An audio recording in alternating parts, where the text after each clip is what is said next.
Welcome and Erev Tov. Good evening, everyone, and welcome to Jewish Family Services 2021 annual meeting. We're so glad you're here with us tonight, whether from your office, home, patio, maybe even on vacation. First, let me extend my sincerest gratitude to all of our friends and supporters. While the past year has been one of many challenges, we've been able to continue providing uninterrupted services for our community thanks to you. Your support of our mission and services is essential to all we do. We're excited to share with you some of the highlights and updates from the past year at both JFS and JFS Housing. You'll hear firsthand how our staff and clients have shown incredible resilience and perseverance in the face of many challenges, and tonight we celebrate them. While the look and location of our services has evolved, our compassion, commitment, and quality has not.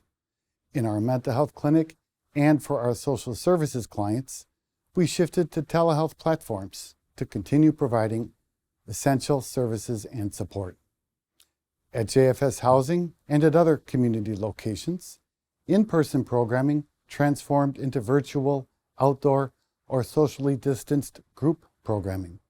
It is essential that we continue to offer enriching and engaging interactions for our residents and participants. New initiatives, such as our Friendly Caller program, were created to ensure the most vulnerable, at-risk members of our community never had to go it alone.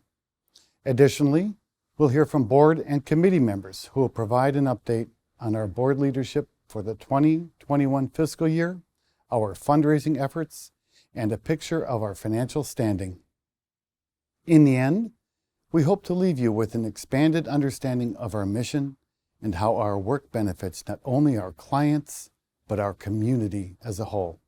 Now, without further ado, let's get started with a look back at some highlights from the past year, and then Olga Weinstock, Jewish Family Services Board Chair, will provide even more insight to the wonderful things we have accomplished.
Good evening. Thank you everyone for joining us tonight. I get the privilege of sharing with you what our exemplary clinical team has accomplished the past year. Our outpatient mental health clinic serves individuals, couples, seniors, families, and children, especially those with low household incomes.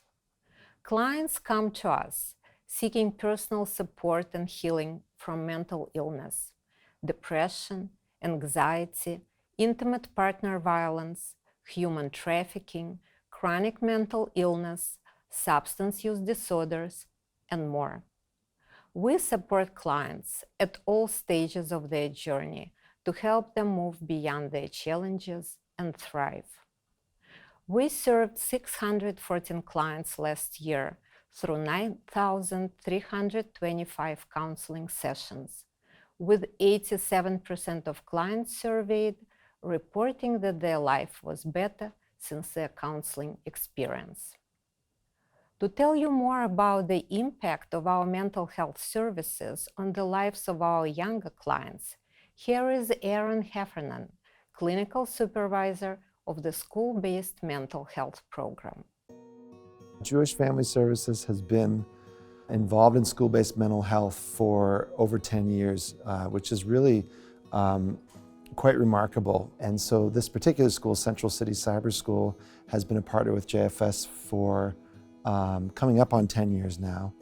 In a school community like Cyber School or like Brown Deer School District that is trauma-informed, that's in the community, that knows these kids and can make space for these interventions that may be a little less traditional, and create an environment that is trauma sensitive, practices cultural humility, and cares about the mental health of the adults who are serving these kids. School-based interventions look a lot like outpatient or hospital-based therapy interventions. They just happen to be in the school. What's nice about doing it in the school is you can implement them in the classroom. So we'll do hula hoop games that involve the whole class, or I'll bring in chess boards. Chess is a great mental health. It's one of my strongest clinical tools is a chess board. A lot of our interventions are play-based. Play is the language of young children. We've established a unique level of trust with the teachers and administrators in this community. So we don't call it therapy when they need a moment of consultation about a kid or what the kid might be bringing up for them. We call it consultation. There's a little boy that I was asked to do a risk assessment for. Teacher and school administration was very concerned about behaviors he was showing in class. He was taking his mask off, saying, "I don't care if I get sick. I want to die. I don't want to be here anymore." On top of that, there had been a loss in his broader family. A very important elder had passed away during the pandemic, had died of COVID, and it had happened on this little boy's the week of his birthday. So he was having a real tough time, and they asked me to come up and talk with him.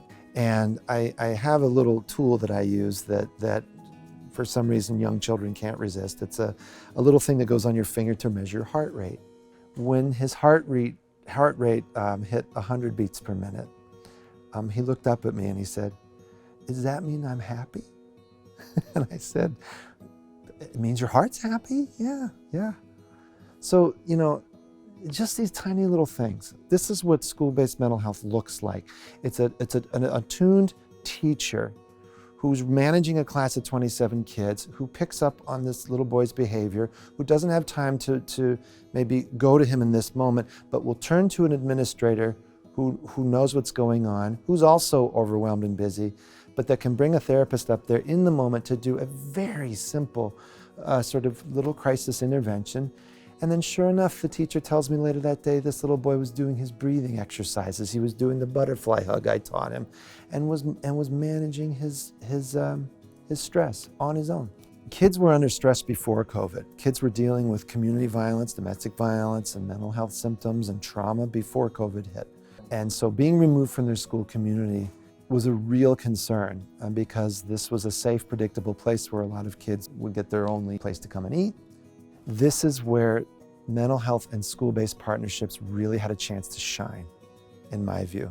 This rapid shift allowed us to come into the homes of these kids, and now all of a sudden we're doing home-based therapy, and we're meeting the pet rabbit, and we're able to see the living room, and we're able to see family members that could never come into the therapy room before. A single dad who told me, a couple weeks into school being shut down, I've never had this much time with my daughter before. We've found a way to meet these kids where they're at in their community. I'm full of hope. I find this work incredibly rewarding. This school is an anchor in this community, and we are privileged to be here serving alongside just some great community leaders and stakeholders. Thank you, Aaron. Your work with the youth is truly inspiring and so important. Here at JFS, we are also able to respond to the needs of our community through our social service and case management programs. Our social workers and case managers are dedicated to helping clients with issues that adversely affect their quality of life, health, and well-being. We provide support services to adults with developmental and cognitive disabilities, chronic mental illness, substance use disorders, and age-related disabilities, including a special population of older adults identified as Russian Jewish immigrants and Holocaust survivors. Every day, we see clients increase their level of independence, personal safety, and stability. Last year, we served over 1,200 individuals, and 99% of those surveyed indicated they felt safe and secure in their environments because of the help they received from JFS. Let's hear more from our clients on their personal experiences with their case managers over the past year. I became involved with CCS because of a friend of mine that was involved with the program. Told me about the services that were available and how it could benefit me. I've been a client of CCS for about 9 months, and they've been a big benefit to me because they've been my only source of contact with outside people during COVID. And I mean, that meant a great deal to me because I didn't have contact with any outside people other than CCS.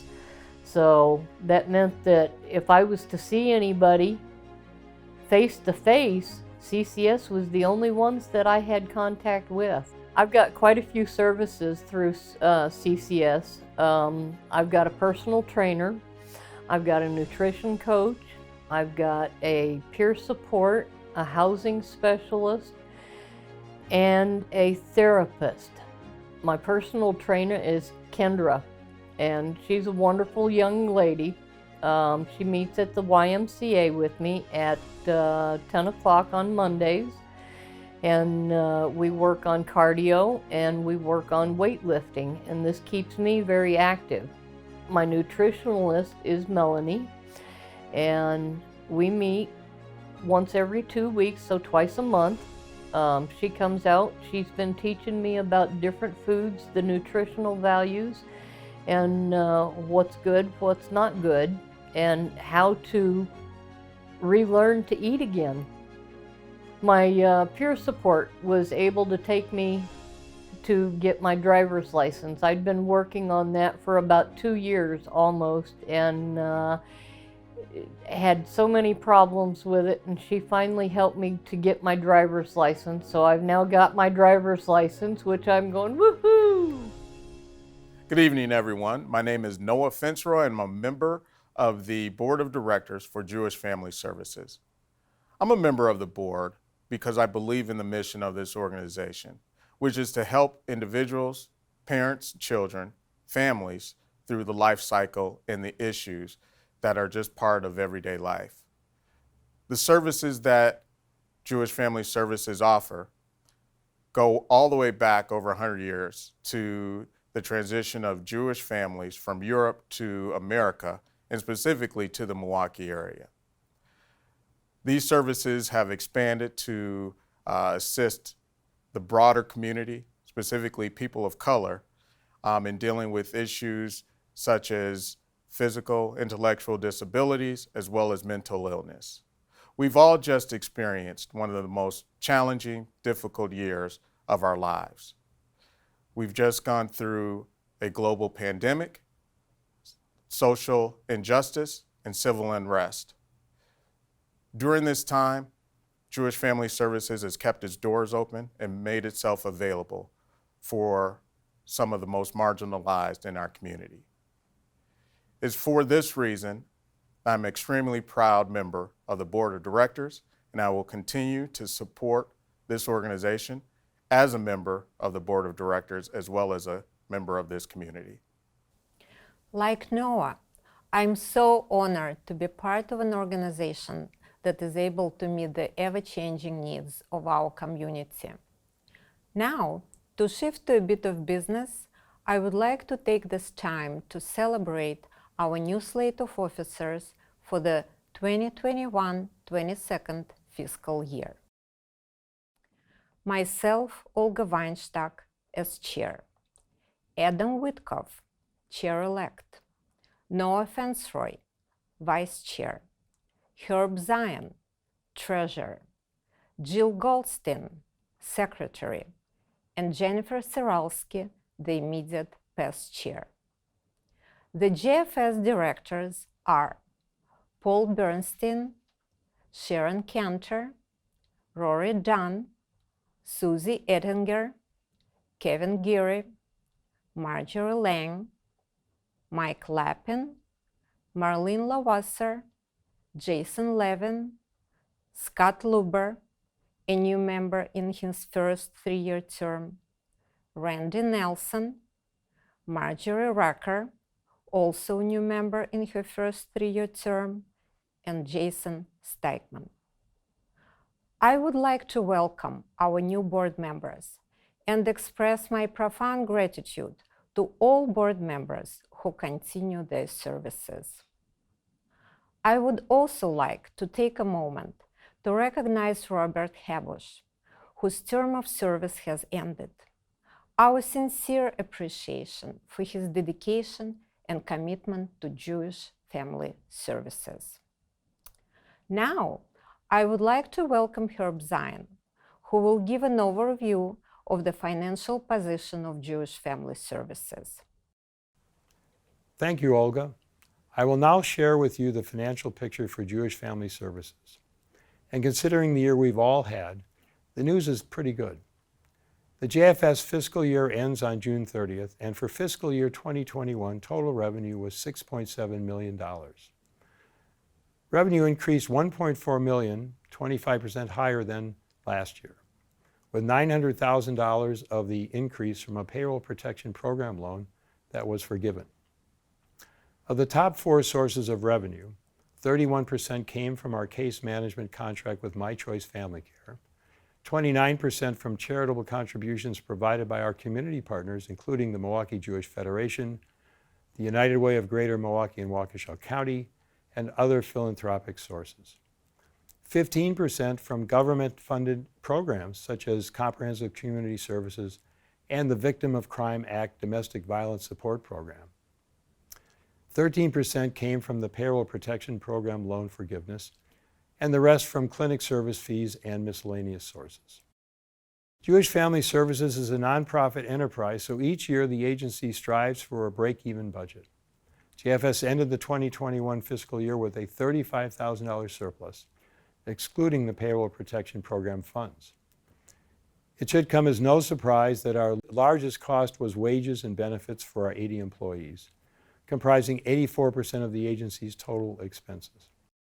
Charitable contributions are so important to the financial stability of Jewish Family Services, and I would like to thank all of the people and organizations that contributed to our success over the past year.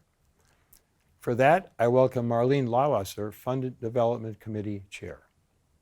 As Herb said, charitable contributions are so vital to the financial stability of our organization. On behalf of the Board of Directors at Jewish Family Services, we thank everyone who has contributed to that success. While the past year looked much different than others, as a nonprofit social service agency, we were fortunate to be the beneficiary of so much community support. Grants from local, state, national, and even international funders allowed us to provide mental health counseling in schools, supportive services for seniors at Deer Road Crossing and families at Bradley Crossing, and to increase critical services to survivors of domestic violence and hate crimes. The Milwaukee Jewish Federation and the United Way of Greater Milwaukee and Waukesha County continue to be our strongest partners during the pandemic. Despite a downturn in the economy and employment, individual donors remain committed to our mission and to the urgent needs of the people we serve. As a friend and donor to Jewish Family Services and JFS Housing, you ensure that we will have the financial resources to keep programs open and accessible to thousands of individuals, including adults with disabilities, seniors, and families who are significantly impacted by poverty in our community. I would also like to take a moment to thank everyone who made our first annual Hope, Help, and Healing Gala an outstanding success. With stories from our clients, residents, and board members, community partner, and a special presentation by Sheldon Lubar, the event not only raised an historic amount, but also added to an operating funds for the programs and services we provide in the greater Milwaukee area. In addition to supporting the important work that we do, our donors also support our staff and their commitment to be the best in their fields. 5 years ago, longtime donors and friends of JFS, Karen and Jim Strom, created the Dr. Rhoda and Edward Green Memorial Merit Scholarship Fund for Jewish Family Services staff.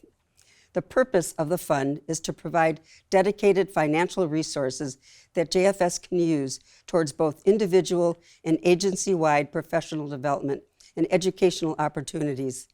This year, Lisa Williams, Community Support Specialist at JFS Housing, was awarded the scholarship to allow her to earn a trauma counseling certificate to aid in her work with residents at Bradley Crossing. But financial support is not the only way our donors ensure the success of Jewish Family Services. Volunteers have been involved with the organization since its inception over 150 years ago and still play a critical role today. Here to share her experiences as a volunteer in the Friendly Caller program is Rachel Myers. So I became interested in the Friendly Caller program is because I'm a volunteer coordinator at a nursing home, and I firsthand saw the devastating effects of the social isolation for older adults. So I could only imagine how difficult that was for someone living on their own in the community and wanted to help reach them. The calls that I've placed have benefited the caller through providing support, breaking down those isolation barriers, letting them know that someone supports them and cares about them and is always a listening ear for them. A typical call with my Friendly Caller looks like checking in to see how their day is going. We usually catch up on any sports news and seeing if they need any additional support. Being a Friendly Caller volunteer, one of my favorite memories that I can recall is a time when my caller was having a really hard day, and she expressed that to me. So we talked about it, and then I gave her the suggestion to do some art pieces because she's a part of an art group which she really enjoys, and to just channel those emotions through there. I would recommend that an adult get involved with the program because it is a great way to stay connected with people in the community. It's a great way to get support and additional resources if they need, and it also just lets them know that they're valued and cared about. I really enjoy being a Friendly Caller because it's the highlight of my week. I really look forward to connecting with them and just hearing how their day is going and helping them. It just brings me so much joy. Let me also thank everyone for their support the past year. We truly appreciate each and every one of you. Now, I welcome Ron Ashima, a member of JFS Housing Board, to share with you updates on Jewish Family Services housing. Thank you, Olga. What would a community be like without its members coming together to care for the less fortunate among them? The poor, the aged, or those with disabilities. JFS Housing takes up that challenge boldly, and I'm happy to support them in their pursuit of social justice. JFS Housing was established in 2009 to develop affordable housing for seniors and for low and moderate income individuals, families, and people with disabilities. We meet this need through two housing communities.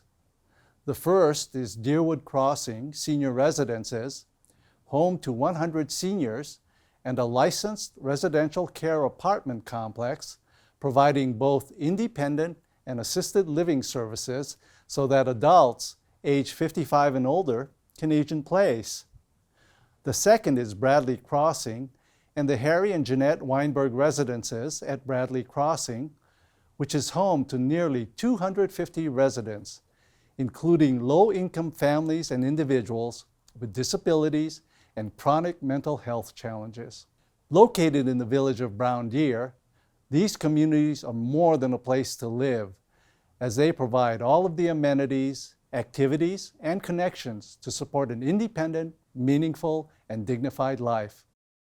Our commitment to the success of our residents at JFS Housing is demonstrated through our Community Resource Program, which provides free educational, social engagement, and social service programs that promote housing stability, inclusion, safety, and wellness. Some of our residents' favorite activities include 1. Wellness circles, where trained staff supports adult residents to improve their mental and physical health through meaningful tutorials. 2. Parenting network support groups, where parents and guardians learn to manage family dynamics and improve personal relationships with their children and/or grandchildren. 3. Financial literacy, including budgeting, investing, managing credit card debt, and basic financial management. 4. Youth Art and Science Club, where kids enjoy after-school projects. And 5. A mobile legal clinic, where on-site legal help is provided for counsel, referrals, and resources on a variety of matters. Last year, 193 residents participated in the Community Resource Program. While that is enough to celebrate all on its own, let's hear how these programs and services impact the lives of residents firsthand. When a Life Navigator gave me the thing to fill out, I was like, I told them I wanted to move someplace different. I never knew it was going to be a new place like this, I didn't think my chances would be that good. How to go about credits and backgrounds and stuff. So I was very blessed I got in here. And I came here around August of 2012 to have them review everything, and I just waited to hear from them. I forgot about it.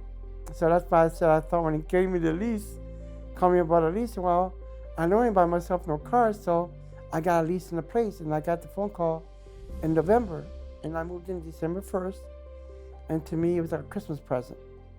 Brand new place, brand new, and I was really excited. My family and friends all helped me move in. We moved in the same day. They put all my dishes away and everything, so I was really at home already. So that was really nice. It was very overwhelming, but it was nice.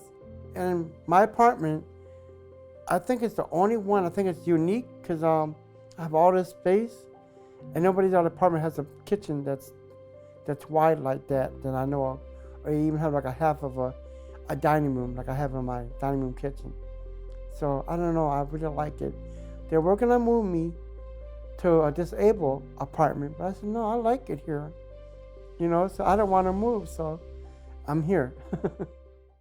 My favorite thing of living here at Deerwood is safety. So they have locked doors, and they have light everywhere, You're not in the dark. Every room in this building got safety lights for you. Doors are safe. You can't get in without buzzing and and so forth. And if I have to go to the doctor, they will always have a transportation for me. They give me my medication 3 times a day. And if I don't have them about 8 o'clock, my body starts to deteriorate because I have arthritis so bad. My muscles and everything start to react if I don't get my medication. But if you get my medication on time, it won't put me through that. Here, I get a lot of service. They wash my clothes. They take my garbage out if needed, and cook. I went from my apartment to the nursing home, and I stayed in the nursing home for 6 months. And I always knew I didn't want to go back to my apartment. Here I was having assisted living. I would have somebody to help me if I needed help. Where I moved from, I didn't have that. So that's one reason why I moved from my apartment to assisted living, because I need to be around somebody to help me if I needed help, and to have someone to talk to if I need to have that. That's why I came to Deerwood. It is so rewarding to be a part of an organization that provides such a holistic approach to healing. And now, it is my pleasure to announce and recognize the slate of officers for JFS Housing for the 2021-2022 fiscal year. Lori Biskowitz, Chair. Joe Mudloff, Treasurer. Mark Laux, Secretary. The JFS Housing slate of directors are Andrea DeToro, Bonnie Joseph, Marjorie Lang, Sylvan Liebman, Roberta London, Eileen Mesnick, Ron Oshima, Dale Streitenberger, Lindsay Kablia-Vang, and Olga Weinstock. I would also like to recognize Phyllis Brenowitz and Michael Moon, whose terms of service have ended. We thank you for your years of dedication and support. Now, I would like to welcome back Herb to share the JFS Housing Financial Report with us. Now I'll present the JFS Housing financial results. The fiscal year for the housing properties in Brown Deer, Deerwood Crossing and Bradley Crossing, ends on December 31st. The property portfolio average occupancy during calendar year 2020 was 98%. Rental revenue totaled $1.9 million, an increase of $90,000 or 5% from the prior year. The housing properties ended the year with a $120,000 cash surplus after debt service and reserve for replacement expenses. The audited financial statements for the housing entities show a total cash distribution to JFS of $98,000. So these properties are paying their way and then some. Meanwhile, equities is increasing, and the real value to JFS occurs when the agency has the opportunity to purchase the properties at the 15-year mark for each, beginning with Deerwood Crossing 1 in 2025. Like JFS, the fiscal year for JFS Housing, which consists primarily of the assisted living operations at Deerwood Crossing, also ends on June 30th. Fiscal year 2021 revenue totaled $1.4 million, an increase of $188,000 or about 16% from the prior year, of which $150,000 came from a payroll protection program loan that was forgiven and other COVID-related assistance funds. Our fiscal year 2021 net operating surplus was $187,000, including the payroll protection loan and other COVID-related funding. Assisted living services operate in a highly regulated environment, and gains can slip away quickly, but we are on the right track. It is important to remember that due to the many uncertainties in our current environment, obtaining future charitable contributions will be more challenging.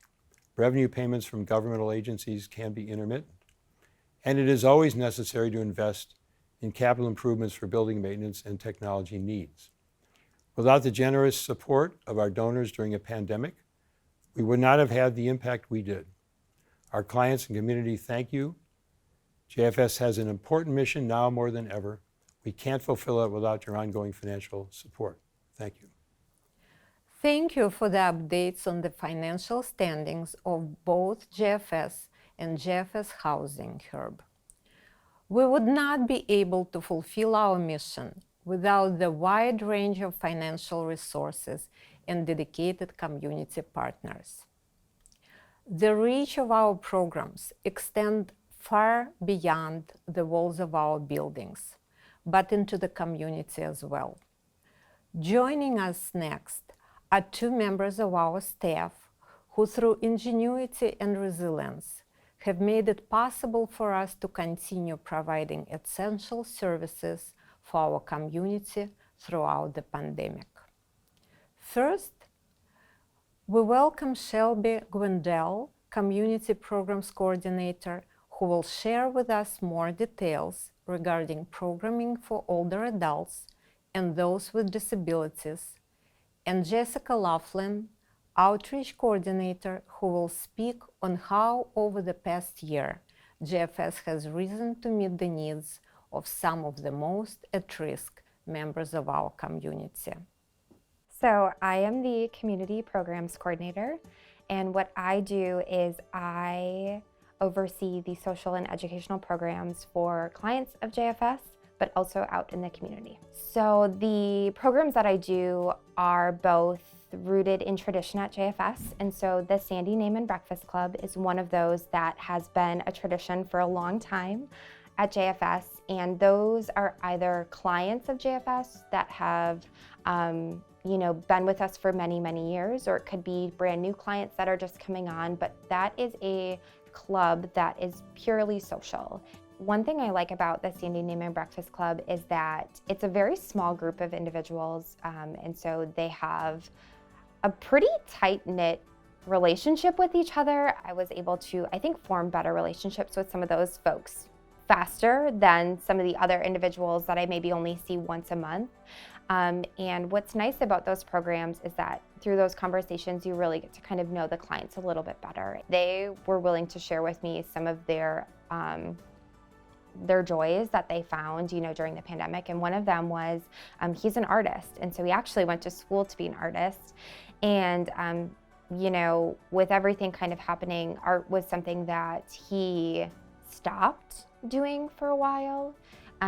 But through our conversations, I asked him if he would be comfortable, maybe leading a workshop or something for some of the other participants.